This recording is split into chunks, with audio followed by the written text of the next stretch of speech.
کیا مردے کو ایصال ثواب کرنا قرآن و حدیث سے ثابت ہے؟ ایصال ثواب حدیث سے ثابت ہے۔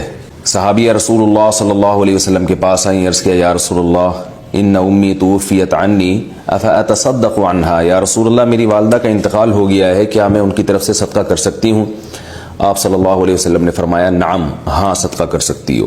تو اس لیے اس میں تلاوت بھی آئے گی اور کوئی بھی نیکی کا کام کیا جا سکتا ہے میت کے لیے۔ اور یہ جو حدیث میں آتا ہے کہ اذا مات ابن آدم انقطع عملہ الا من ثلاث، کہ جب انسان کی موت واقع ہوتی ہے تو اس کا عمل ختم ہو جاتا ہے سوائے تین چیزوں کے۔ ان تین چیزوں میں آپ صلی اللہ علیہ وسلم نے تذکرہ کیا، صدقۃ جاریہ او ولد صالح یدعو له او علم ينتفع به، کہ تین چیزیں جاری رہتی ہیں، صدقہ جاریہ اور وہ علم جس سے لوگ فائدہ اٹھائیں، اور نیک اولاد جو اس کے لیے دعا کرے۔ تو یہ بھی یاد رکھیں، ان تین چیزوں میں اشارہ دے دیا نبی صلی اللہ علیہ وسلم نے کہ جو بھی ان تین کی طرح ہوں گی ان کا بھی یہی حکم ہے۔ تو صدقہ جاریہ میت کر کے جاتی ہے اور اس کا ثواب میت کو ملتا ہے۔ تو حدیث میں تو آتا ہے کہ میت کی اولاد جو میت کے لیے دعا کرے وہ فائدہ ہوتا ہے۔ تو کیا مطلب کوئی اور دعا کرے گا تو فائدہ نہیں ہوگا؟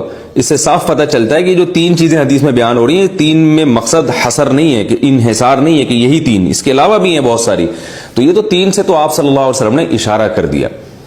تو اس لیے راجح قول ہماری رائے میں یہی ہے کہ میت جب دنیا سے جاتی ہے تو کوئی بھی نیکی کر کے اس کو ثواب پہنچایا جا سکتا ہے۔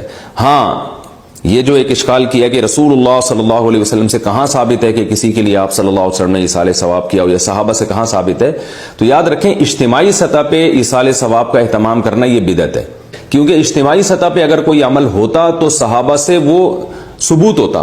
تو انفرادی سطح پہ جب ایصال ثواب کیا جاتا ہے تو دل میں محض نیت کی جاتی ہے کہ میں یہ عمل کر رہا ہوں، اے اللہ اس کا ثواب میت کو پہنچا دے۔